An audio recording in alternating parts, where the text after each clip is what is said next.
So it's time to give you a roundup of the Acer Aspire V5 122P, which I've had for a couple of weeks. This is an Ultrabook alternative. It's not an Ultrabook, it runs on the AMD A6 1450 Tamash platform, and in fact this launched a couple of weeks before AMD launched Tamash. So we got some early look in and some performance tests on this platform. But before I talk about that, let's just go around the device.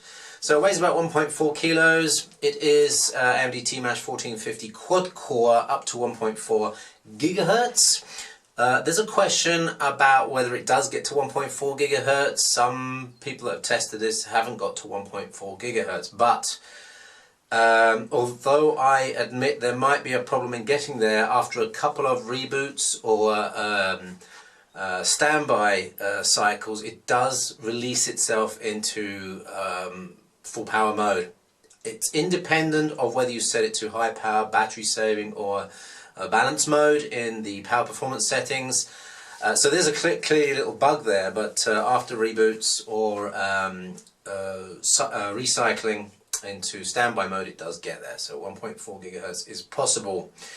The platform itself, in terms of performance, has about the performance clock for clock as an Ultrabook. So if you think back to Sandy Bridge i3, the early ones at 1.5 gigahertz, that's the sort of CPU performance level we're getting now. The new Ultrabooks run at least 1.8 gigahertz and turbo higher. So the actual performance, the absolute performance is greater, but clock for clock, this is about the same performance. So in terms of graphics, the Radeon graphics in here is again something between an HD 3000 and HD 4000. So Ultrabook class graphics performance at this clock in a slightly lower power profile. So you can actually run games that you'd run on an Ultrabook on here in a more efficient manner. So the question is though, have you got the battery life to support that? This thing only has a 30 watt hour, I think a 32 watt hour, 34 watt hour, a small battery in it.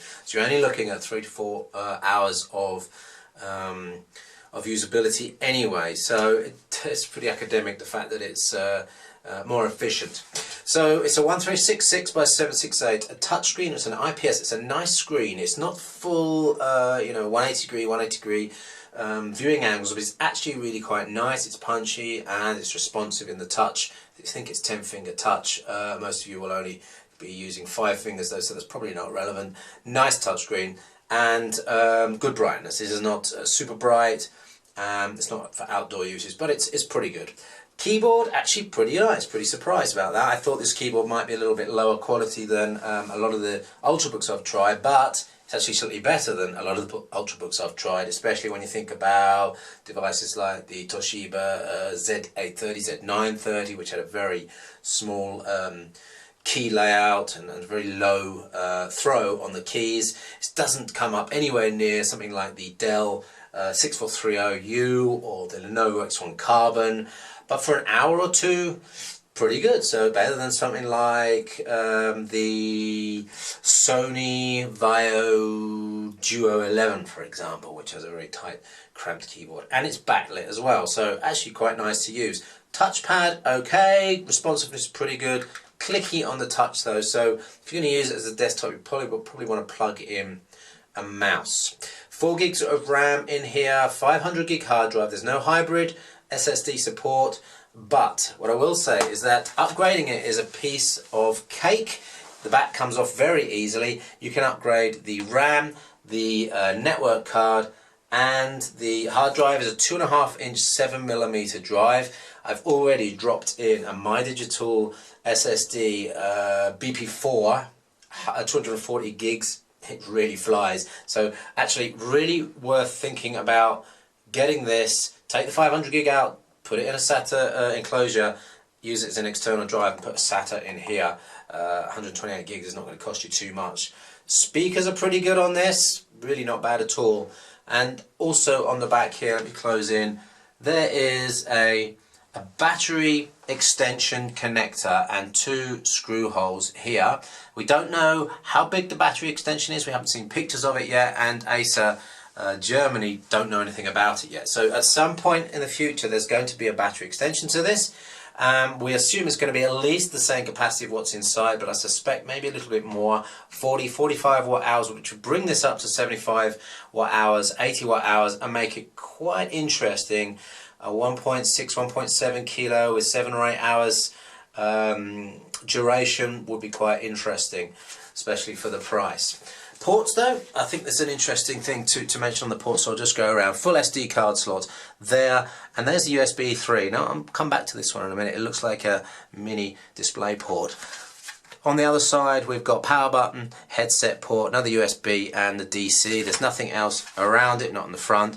But coming back to this, this is actually, although Acer don't seem to be marketing it as such, it is the AMD lightning bolt connector, which has a combined DisplayPort and USB 3 on the same connector, and the connector is the same as a mini DisplayPort, and I can prove that right now by just plugging in a standard mini DisplayPort cable to a full HD monitor that I've got here.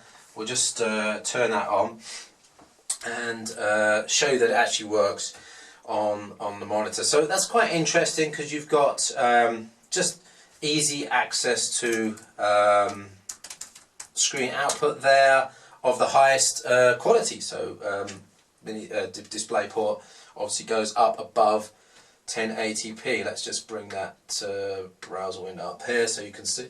There you go.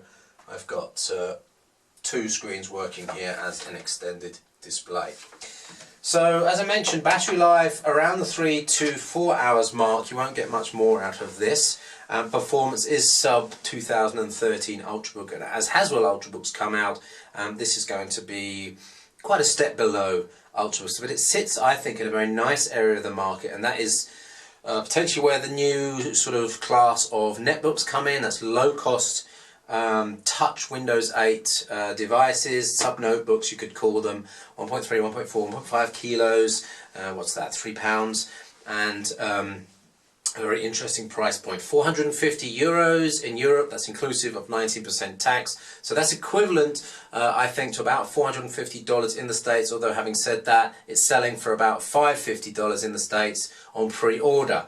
That's recommended retail price. I guarantee that price will come down below $499 within weeks of it launching, as soon as retailers start competing against each other for sales, because I think this could be a good seller. The competitor to this one, not the brother, the cousin I guess, is the Acer's VivoBook X202, which is the #2 notebook on Amazon.com. Number 2 notebook, not just touch notebook, not Windows 8, not Ultrabook, the #2 notebook. And the only one that beats it is the Chromebook. The price of that at the moment is a very good €465, I think. So expect this to come down and compete. I can't imagine that Acer will let Acers beat them on price in this price category. Acer are renowned for really putting the thumb down on prices. So overall, I think this is a very good value sub notebook, Ultrabook alternative. Can be used as a desktop. It is ultra mobile. Has an interesting expansion capability, upgrade capability as well. Speakers are good. I really like that mini DisplayPort option, and there will be a docking station coming for this, so you can imagine you basically have a 2-connection desktop, which makes it very, very useful. Keyboard is great. Backlight is something fairly unique in this price category, and even the touchpad is okay. It's not top quality. As a desktop, you want to plug in a mouse. Noise and heat. Can get noisy if you let it run at 1.4 gigahertz all the time. You'll hear the fan kick in, but if you can handle having it running at 1 gigahertz, you're fairly careful about how much you leave running on the screen.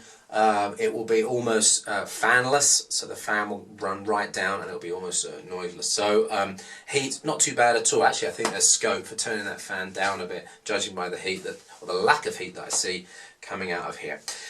There'll be a full review of this on Ultrabook News, including a whole load of performance tests I've already done on it, which you'll find on umpcportal.com.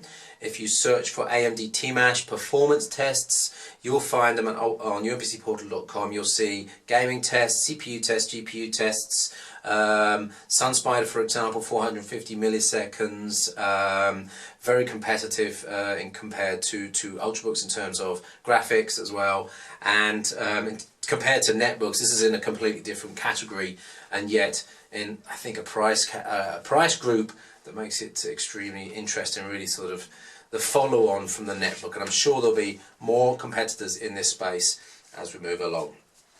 That's it. Thanks for watching. Don't forget to like the video if you found this useful. Acer Aspire V5122P is the model number, and the full review will be coming up on Ultrabook News very soon. Thanks for watching.